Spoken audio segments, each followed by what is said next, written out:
അനിശ്ചിതത്വങ്ങൾ അവസാനിച്ചു. പുല്ലൂർ പെരിയ ഗ്രാമപഞ്ചായത്തിന്റെ കടിഞ്ഞാൻ ഒടുവിൽ LDFന്.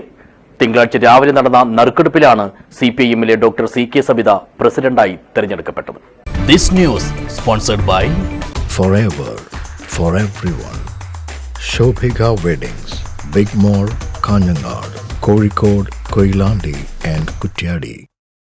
പുല്ലൂർ പെരിയ പഞ്ചായത്തിലെ 19 ഭരണസമിതിയിൽ ഇത്തവണത്തെ തെരഞ്ഞെടുപ്പിൽ LDFനും UDFനും 9 വീതം സീറ്റുകളാണ് ലഭിച്ചത്. ഒരു സീറ്റ് BJPയും നേടി. പ്രസിഡന്റിനെ കണ്ടെത്തുന്നതിനായി തിങ്കളാഴ്ച രാവിലെ നടത്തിയ വോട്ടെടുപ്പിൽ നിന്നും BJPയിലെ ഏക അംഗം വിട്ടുനിന്നു.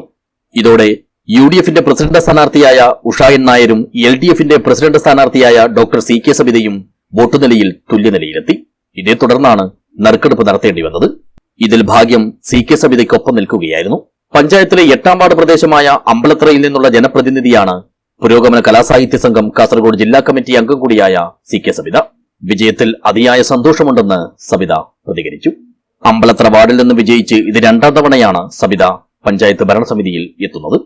ഭരണസാരഥ്യം ലഭിച്ചതിന് പിന്നാലെ തന്നെ LDF പ്രവർത്തകർ പഞ്ചായത്ത് പരിസരത്ത് ആഹ്ലാദ പ്രകടനം നടത്തി. പ്രസിഡന്റ് സ്ഥാനാർത്ഥിയെ ചൊല്ലിയുള്ള തർക്കം പരിഹരിക്കാനാകാത്തതിനാൽ UDF അംഗങ്ങൾ ശനിയാഴ്ച നടക്കേണ്ടിയിരുന്ന പ്രസിഡന്റ് തെരഞ്ഞെടുപ്പിൽ പങ്കെടുത്തിരുന്നില്ല. ഒപ്പം BJP അംഗവും. ഇതേ തുടർന്ന് യോഗം ചേരാനുള്ള കോറം തികയാത്തതിനെ തുടർന്നാണ് തെരഞ്ഞെടുപ്പ് തിങ്കളാഴ്ചത്തേക്ക് മാറ്റിവെച്ചത്. അതേസമയം ഉച്ചയ്ക്ക് ശേഷം നടന്ന വൈസ് പ്രസിഡന്റ് തെരഞ്ഞെടുപ്പ് ചില നാടകീയ രംഗങ്ങൾക്കും വഴിയൊരുക്കി. LDFലെ ഒരംഗത്തിന്റെ വോട്ട് അസാധുവായതിനെ തുടർന്ന് നറുക്കെടുപ്പിലേക്ക് കടക്കാതെ തന്നെ UDFലെ അഡ്വക്കേറ്റ് MK ബാബുരാജ് വൈസ് പ്രസിഡന്റായി തെരഞ്ഞെടുക്കപ്പെട്ടു. മുൻ കാഞ്ഞങ്ങാട് ബ്ലോക്ക് പഞ്ചായത്ത് അംഗമായ ബാബുരാജ് കല്യൂട്ട് വാർഡിൽ നിന്നുള്ള ജനപ്രതിനിധിയാണ്. കേളോത്ത് വാർഡിൽ നിന്നും വിജയിച്ചു വന്ന CPMലെ A കൃഷ്ണനായിരുന്നു LDFന്റെ വൈസ് പ്രസിഡന്റ് സ്ഥാനാർത്ഥി.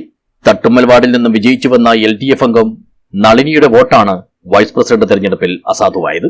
News bureau, Periya.